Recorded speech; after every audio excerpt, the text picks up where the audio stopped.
Women have always been powerful. History just edited them badly. This is Female Badassery, a podcast about extraordinary, ordinary women. Welcome, everybody. Hi, thank you. This is Tracy Schoblum, also known as the Creative Professor. And Sarah Makowski, author and Author, woman, badass extraordinaire. Today, I'm really excited to introduce Tracy to two lovely ladies that I've met a few years ago, Sophie and Abbie. I'm a fangirl of theirs. Maybe you guys can tell Tracy how you know me. Do I remember everything right? Yeah. Yeah. I think I probably met you or came across you, as it were, first. As I'm Sophie Andrews, also known as Laughing with Lizzie, Jane Austen expert and author. And through the Jane Austen world, I came across Sarah and sort of got chatting about her books and publications that were coming out. And then we were able to meet when you were coming over for the festival, the Jane Austen Festival. And then through that, wherever I go, Abbie goes. So that's how you meet Abbie as well. Yeah. I remember I remember knowing about Sarah through Sophie and chats I think you'd had, and then your book came out and we ended up going to your talk at the Jane Austen Festival, and it's been great ever since then. What are you normally? Me normally, I'm an embroidery artist normally, but I also host Regency events with Sophie, so we do a whole host of Regency things together. And how do you two know each other? Yeah. So that's an interesting, so it's just an interesting story of how we met. It's one of those, let's say, sliding doors moments. Or was it 11 years 11 ago? years ago. I was volunteering at my local National Trust property, Basildon Park, which people will probably know as being Netherfield Park in the 2005 Pride and Prejudice film, among other things. It's my local one, and I was a volunteer there, and I was doing piano playing. So I was playing the piano throughout the day to create atmosphere around the house. I was out on a break, and when I came back, Abbie was there, sitting at the piano, playing a Jane Austen piece. Very poorly. bad. It wasn't great. I brought a friend and my niece to visit and go around Basildon Park, and I knew some piano. So I played a piece from Pride and Prejudice 2005, and then that was when Sophie came out, and I thought, oh no, you're here to play the piano, aren't you? And I've just absolutely butchered this piece. So we got chatting those, swapped details, and then ended up emailing for about, I don't know, we always meant to meet up again, but then Abbie moved back up north and just life, and it just didn't happen, and we emailed back and forth, and Abbie was following online the BBC documentary that I was in and all of that going on. And then after about 3 years, because at that time every year I was organising Regency house parties for sort of about 20 of my friends, and that year we'd had a very last minute dropout, and I was like, I need to fill this spot because my budgeting was always very, very tight. So I just randomly said, hey, Abbie, I know that you really want to do Regency and you haven't done it yet. Want to come to a week-long house party with a bunch of people you've not met, and me that you technically only met once? Yeah. And she said yes. Yeah. I was like, if I'm going to do it, I'm going to go all and do it. So I turned up with all the clothes. That was amazing. Everything. I was like, I'm here for it. I'm doing it. And then you had a better wardrobe than some people that had been doing it for years when you turned up. With thanks to my mum. Yeah. And then the rest, as they say, is history. Just continue, that immediate spark that we'd sort of been, that we'd from when we first met. It just carried on, quickly became best friends, and then now we are also business partners with the way that it's progressed with the events and everything that we host, and I help her out in the embroidery, and then we both do the Jane Austen things. What a delightful story. Faces light up when you talk about it. That's so nice. Like an absolute dear friend that you meet and you want to get to know better.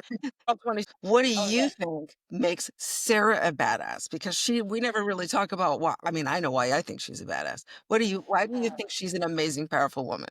I think she's just, I mean, I absolutely love how she talks with people. That might be a weird thing, but I love that's a cummy face, Sarah. I love how when I first met Sarah, instantly it was like I'd known her for years already. And Yeah. just so lovely and straight into a conversation. And I think that is honestly one of the best like badass qualities to have. Just to be like, I'm here, you're here, let's chat, let's get on. I think it's just Take me as you find me. yeah, take me as you find me, and I love that so much, and just embracing other people's strengths as well. I think is a big thing. I think you see that in people, Sarah. So I feel like for me, that's a big thing, that you're badass if you see that as well. I asked them what makes you a badass. What is the Okay. question that they're answering? The, I think I'm agreeing, the but you're most not allowed to amazing edit this thing, out, Sarah. You have to keep this in, Sarah. Don't edit this out. Our audience needs to know why you're a badass. because I think also for me, there's two things for me. I say both Sarah and myself suffer from some chronic health conditions, and I think they affect us in everyday life. But get on with it. And Sarah has done that, and you just learn to live with it and get on it, and it doesn't become like you make it not a problem. You don't necessarily see behind the scenes and how It's challenging it not can your be. identity. And I actually forget a lot, Sarah, that you do that you're living every day. I forget because she doesn't make it as a prominent part of her identity, which I think you're very resilient. You really, really And it's a hard thing to do as yeah. well, because when you are suffering from it every day, it very much in the forefront of your mind. So it can be quite hard to not let that become part of your personality. So that is something that I definitely think she's a badass for. But then also in an Austen terms, obviously Sarah's book is great, and the way that the aspects of Austen that she looks at and all of that, because Austen was badass, and so many of Austen's characters were badass as well. So I think it's a part of Austen that gets forgotten or not looked at. So when this Yeah. came out, I was like, yes, can we up the just the badassness of Yeah. Austen and her characters. the magic of Austin is just bringing together all these people, and you meet people, if they're at the Jane Austen Festival, they love Austin and they have the same sense of humor as you. So Yeah. there's something so freeing about just being able to, no offense, be kind of a weirdo and get dressed up and, Yeah. you know, Said. do That's the best whatever thing. you want. Yeah, So Yeah. exactly. Yeah. The film Austenland is just great because I'm like, yes, that's us. We can. That's fantastic. Have fun with it. And I think you're there and you immediately have that thing in common, which is something that you're passionate about. And that's why Abbie and I clicked straight away. We then discovered we had a lot of other things in common, but because you've got that one thing that's so strong, Yeah. you just immediately have this connection and you're immediately comfortable with people. So yeah, Austen is amazing in so many different ways. Yeah. Well, the whole point was I was going to tell you why I find Sophie and Abbie badass. Yes. Since it's, I think you probably have some idea already from just talking to them, Yes, but I they do. are, especially Sophie. Sophie is just a tiny bit younger than me. I think it's so So that makes fascinating. you a major bit younger than me, just saying. Yeah, but watching you, I don't want to live your fantasy. Just enjoy yourself and say, "This is who I am." Like you just said about everyone in the Austin Festival. I think it's wonderful. Since I got majorly into it at 16 and did my first costume event at 18. And I have some people that have been like following my page since then. And I'm Wow. now 30 and literally turned 30 in January. And they're like, I've watched you grow up. It's quite funny. Yeah. Yeah, so I was doing my dissertation because I'm, Dr. Sarah, and I looked into all these different Facebook and social media groups who were, Austin focused. And Sophie actually, I don't know if Abbie did as well, but took part in the survey that I included for the quantitative part of my dissertation. Pushed a tiny bit of information, which, that's the whole point of a dissertation, is to expand knowledge. And the fact was that mean girls are so much more believable than nice girls. Yeah. Fanny Price. Nobody believes her, but all the bitches, Carolyn Bingley, everyone knows her. That You do. They're the ones that you're most recognizable to you today as well. But even like, characters like Lizzie Bennet, like, yes, she wouldn't call her a mean girl, but she's certainly not like a perfect one like Eleanor or Fanny. Yeah. She's got really got her flaws. yeah, you want to get your petticoats dirty. So we are going off the deep end straight. But that explains what your pin says. Yeah. Don't be a Fanny. Yeah. I was not understanding that, and I was like, well, that's a bold choice, Sarah. It's in the book. In Britain, a Fanny. No, I do. I know. That's why I was. I still have that badge. Yeah. One of my tote bags. So Yeah. I wear it. And I love Wentworth because now that I'm a little bit more mature, it's Wentworth. He's my guy. Oh. He's a good choice. I like that. That is it. Yeah. A lot of people seem to, your favorites, Pride and Prejudice. And then when you get older and start to appreciate like Second Chances and all of this, a lot of people Persuasion becomes their favorite. Yeah. So anyhow, Sophie and Abbie are badass, not only because Sophie's written 3 books, How to Be Your Own Heroine, Be More Jane. And did you do it together, the trivia book, or at least? No, that was Sophie. No, 1,500 Jane Austen questions in 5 weeks. Yeah. It was a lot. Together, they put together like this quiz evening at the last festival, and they also put together balls every few months at these gorgeous historic places. I can only watch from afar, but giving opportunities to people to be themselves and to talk about their favorite author. And, we can nerd out about all the details and all who's nice, who's not, because she's not in the club yet. We will get there. You will. Yeah. Abbie also took a class with Abbie at the year before. She does embroidery and teaches people how. I learned how to embroider my own tissue for my modesty panel for my. Yeah.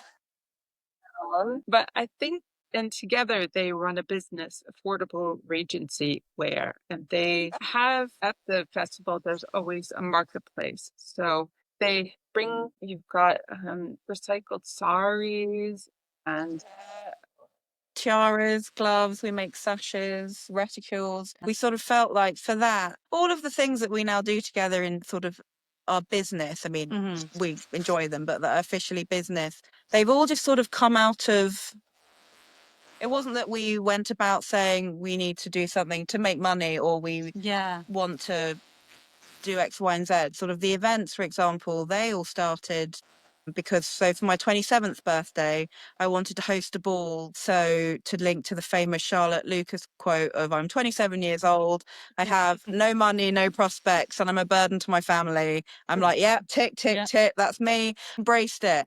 And so I wanted to host a ball for that. And then just off the back of that, people said, oh, this was really fun. I really hope you will host another ball. We literally that night after that birthday ball, we were both sat in Sophie's bed and it was about 3 a.m. And I was like, I think we could host it. Yeah. I think we could do this. Maybe and so we were researching like what do we need to do? We started planning a ball basically. Yeah. We started planning it straight away. Yeah. And all of them have evolved like that. So the Regency accessories side of things, it's been things that hacks or things that we've liked and done, other people have really liked as well. And we've been like, maybe we could make some of these because there are some absolutely gorgeous, lovely gowns, accessories out there, but they come at a price point. And we very much want as many people as possible to enjoy the world of Jane Austen, to enjoy dressing up, everything. So we want to try and make it as affordable as we can and accessible and accessible. So that's kind of how it came about, really. Yeah, because I think it is an expensive hobby. Half my wardrobe is Regency, and if I try and add up the cost, I don't because it's really scary. Because of all the accessories that you go with it. But I think we're trying to show that you can do it on a budget. Like if you just have one dress, which can even come from Amazon now, since Bridgerton, there's a lot of cheaper, more affordable options that you can really make several different outfits from that one dress just with your accessories. So I think, and again, for people who may not know if they want to really commit to this as a hobby or just do it occasionally, they don't have the money to spend 3 figures on a bonnet or a parasol or any of the other things that are around. So we felt, there was that gap in the market, and And it's been going really well. Yeah, I yeah, think. that's Yeah. yeah. I love I that. think, quite honestly, Tracy, I think they inspired me to propose to you that maybe we should do a podcast project together. It's kind of lonely doing everything on your own. It's so much more It fun. is. Yeah, absolutely is. And that I think I've worked for myself for several years now before we started doing things together. And Sophie started coming along and helping me out with bits and pieces. And then I started creating a whole Instagram for Sophie Yeah. and doing all like the behind the scenes social media. And I know it's been a real comfort for me being like, Sophie, can you help me with this? Or can I run ideas past you? And now it's just normal that I'll help her with stuff, she helps me with stuff, and then We literally come as a two. uh, If you're hiring me for something, Abbie will I'm be there. usually there, yeah. And similarly, if Abby's doing something, I will also probably be there. Yeah. That's wonderful. But I think it's so much nicer and having that to bounce off. And for us, we actually, as I say, we're best friends anyway and get on really well.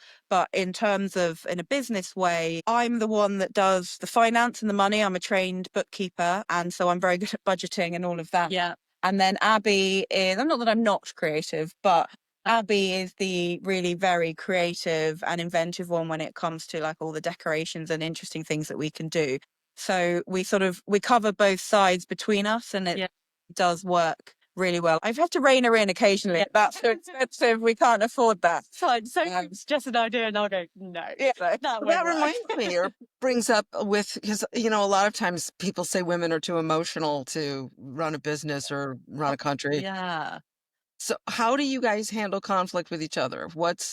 Obviously a long-term friendship, you can't say to me, oh, we've never had an argument or a disagreement. You have. No. So how do you handle that? What can you tell our listeners and viewers how to, in a feminine way, resolve conflict in business? Yeah. Communication. Yeah. I think that's our key thing. That there will be things we disagree on or things we misinterpret or whatever, but I think we're both pretty good at saying, hang on, did you mean this? Did you say this? Has this been done? And just saying it, not Saying it as it is. up. Yeah. Asking good questions and then listening Yeah. to the answer. And if you're not sure, actually saying, hang on, were you meaning this? Was this meant to come across in this way? Because you know what it can be like in the world of emails and texts and stuff. You can, even between, really good friends, you can misinterpret things. Yeah. And then I think when we have disagreements in like creative disagreements about with events, our most recent event that we're now doing is hosting screenings of adaptations. We've screened the whole Pride and Prejudice series. And so, when it comes to that, or like me saying that's too expensive, blah, blah, blah, we then always just work to a compromise, and we sort of take time to appreciate what from each side. And I understand where Abbie's coming from with what she's saying, but then she takes the time to appreciate what I'm coming from with what I'm saying, and then therefore we can come to some middle ground. Or sometimes we say, yeah, all right, we'll go with your way, and then another occasion it will be that it goes my way with what we're saying. And I think it's never a competition between us. I think that's really important. I know with some people, it can be. That's what it can feel like, and I think that's where it goes wrong. We're a partnership. We have to work together for what we're doing to work well. And if we can't do that, then it doesn't work at all. So, and I suppose also because I was the one that had the Laughing with Lily, and I had the social media, and it already had, a reasonable following on there. And Abbie very much prefers to be the one taking the photo and being behind the camera in that. So in terms of that, I am technically I'm the hostess, I'm the front, as it were, but people know that behind the scenes it's both of us. But it works that I can be the one that's doing the intros at the balls and the talking and interacting and the greeting. Like, she's not upset if I'm the one doing that, because she's exactly. like, I'd rather not be doing it. Yeah. So I think again that's another way So where it comes from a clearly defined role. and then Absolutely. One of the things when I teach negotiation to my students is I say, imagine the problem is a piece of paper, or the issue or whatever is a piece of paper in the middle of the big conference table. And in typical negotiations or conflict resolution, both of you are on opposite sides of the table trying to pull the piece of paper over to, no, it's mine, no, it's my way, it's my way.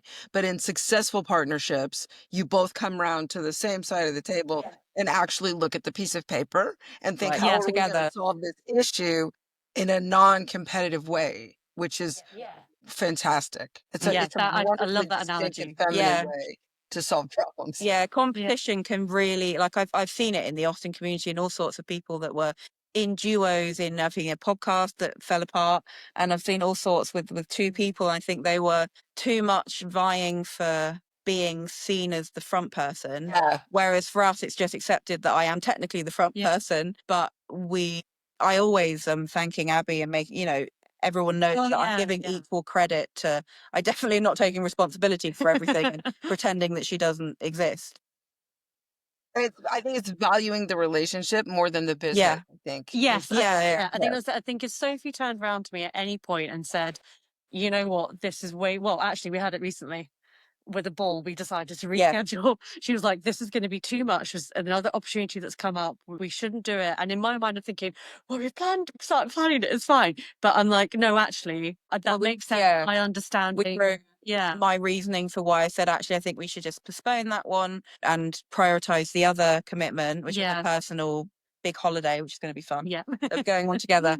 And, once she'd understand like I understood where she was coming from, but then she was that, and we agreed and went, yeah, actually, we will postpone it, and that's fine.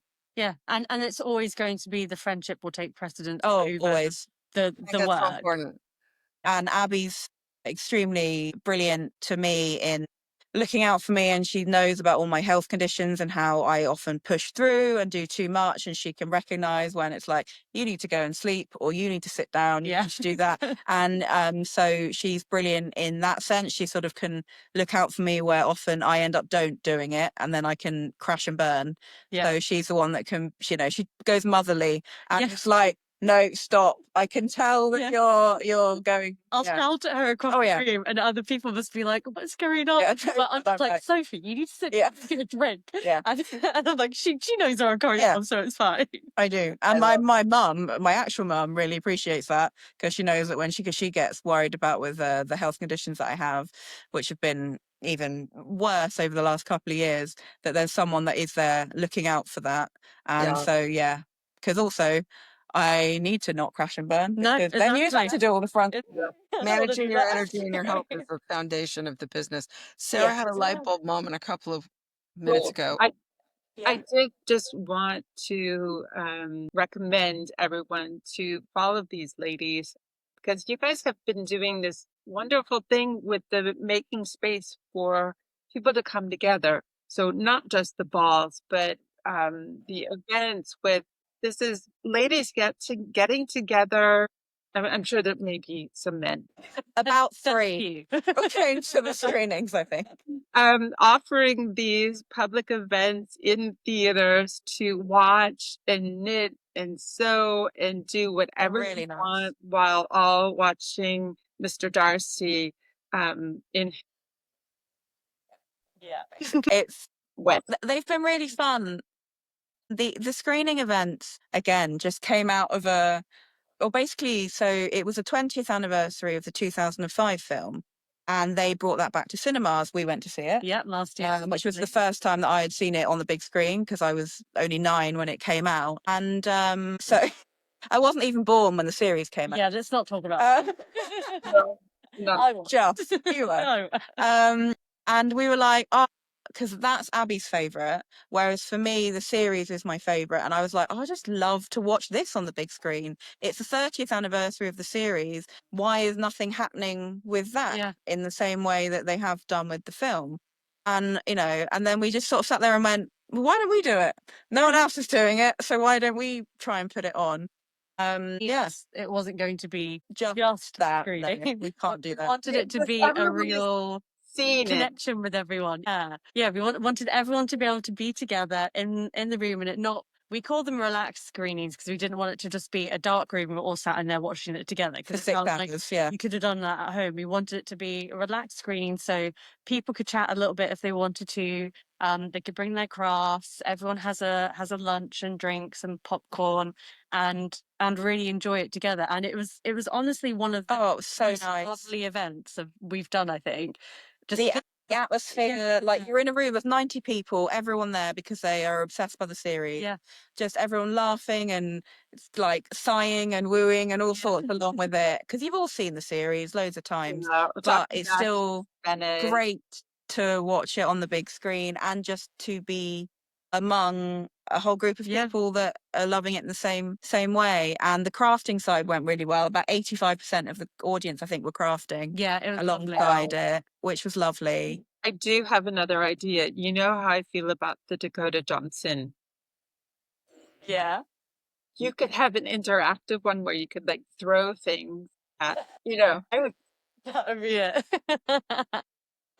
maybe just balls of paper or something. It wouldn't have to be tomatoes. Yeah, at the screen every time you're mad. Yeah. Noted. We'll add that to our notebook of Just ideas. an idea.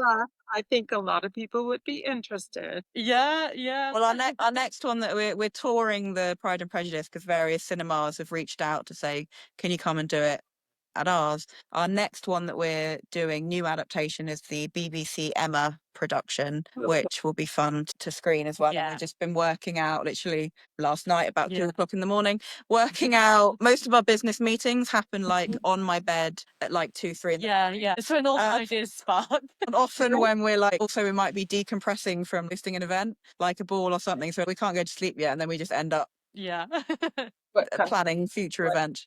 But no, so we've just been planning what we're going to put in that goodie bag, how we're going to do it differently, and things. And we have loads of ideas. We want to rent one of the blow up screens because where Abbie lives, she's got a huge, basically a field for a back garden, and rent a big one, blow then have a barbecue and all of that. And we also want to look at bringing our like residential events back. As I say, we used to organise house parties for our friends, but we'd love to do that for a public event, as it were, rather than just a private one.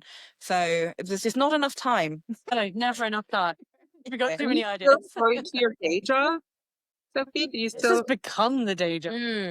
So obviously Abbie has the embroidery. Yeah, my full-time job technically is my embroidery, and I do bespoke work, but then I also go to shows and sell kits and accessories and things, and I sell online. But But then literary themed, so it goes alongside it nicely because it's literary themed. Yeah. And then I'm a trained bookkeeper and had jobs in finance and things with charities where I live. And up until 2022, I was working part-time. That was all I could manage with my health. But then I got COVID, and then I got long COVID, which added on top of my pre-existing conditions, made everything worse, and I had to give up my job. But then since then, this side of the business has developed, and currently this is my job. Tracy keeps trying to get me to give up looking for a real proper job at corporate because I don't really fit in, evidently. And, the doors are slamming everywhere, and it's like you follow the universe and what your talents are, and you're a really good The writer. universe is quite clear. Isn't it terrible? I think so, Yeah. And I think it's really important when you do have health difficulties. Stress is an awful, like, not hormone. What am I looking for? It's a manifestation. And if you're and if you're doing something that you don't really want to be doing, if you're doing something you don't really enjoy or don't want to be doing, and like a job, it is going to make your health worse. So I think that's why I'm able to do what we do. Despite the health struggles, one, I factor in a lot of recovery time, but two, I do enjoy it. So it goes all over your face. Yeah, I mean, so the it makes energy, it the possible. passion, and that's life-giving energy. Yeah, that's true. Those are the healing hormones, Exactly. And Abbie's always got my back too. Yeah, it's always. I love it. We end each podcast with a lightning round. So, first question, really difficult. I think I know the answer, at least for Sophie. But it's cats or dogs? Cats. Dogs. I thought that. Owns 3 cats. Used to be 2, now 1 dog. Yeah. But he's grown to love the other because of the pets that they've got. Despite somebody being allergic. I am allergic to cats, but I just go to a house all the time with 3 cats. It's fine. What are things that you do less of now that you've found your niche? Office jobs, because that's what I was doing before. Yeah. When you had ordinary jobs yeah, too as well, yeah. didn't you? I think it's working for other people. Yeah. As I like my own schedule. So for me, I think it's finding work that works for me Yeah. is the thing. Our schedule does not include mornings. No. Neither of us. We are both night owls, which Yeah. hurts. Yeah. I was going to say the whole story about coming up with new ideas when you're sitting on the bed after a ball. I would be Yeah. past sleep, but Yeah. No. Our brain is still whirling. okay, yeah, it's past my bedtime now. Or well, are there any things that you guys are doing more of? I think But I set a goal for myself this year that I want to do more things for myself that aren't work. So I love stitching, but all the stitching I do all year is work stitching. So I've set a goal to be like, no, I'm going to do stitching for me. So that's kind of like one of my things that I'm doing more of this year. Yeah, I think we both need to prioritise that a little bit more this year because last year was such a big year with the 2nd anniversary of Jane Austen. It was a crazy year for us, which Yeah. was great, but we were both very burnt out at the end of the year. So I think we need a bit better balance this year. We always try and like get away a few times a year. We go away together. Inevitably, we end up working. Yeah. However, if we're working in a hot tub somewhere pretty, it's nicer. Somebody's got to do it. Yeah. Exactly. we need to tap into that more, Tracy. You partially answered the question. Is there anything you're allowing yourself now that you didn't before? But it sounds like you guys both are having a lot of fun. I think so. I think we're in a way in the first couple of years, obviously when you're starting a business, you sometimes have to sacrifice sort of financially. Like you know, you've got to put a lot of startup costs and you think, Yeah. right, well, we won't take any money from this because we're probably going to need it for the next event and all of that.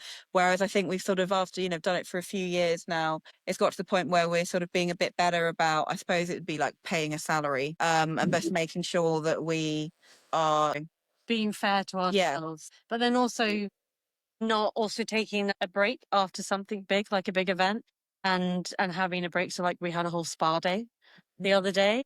So we tried to have big treats like a spa day after big events, just to be like, you know what, we did this huge thing. It's spent months, you know, planning it all. We've done it. This is our treat afterwards. So yeah, we're being better at that.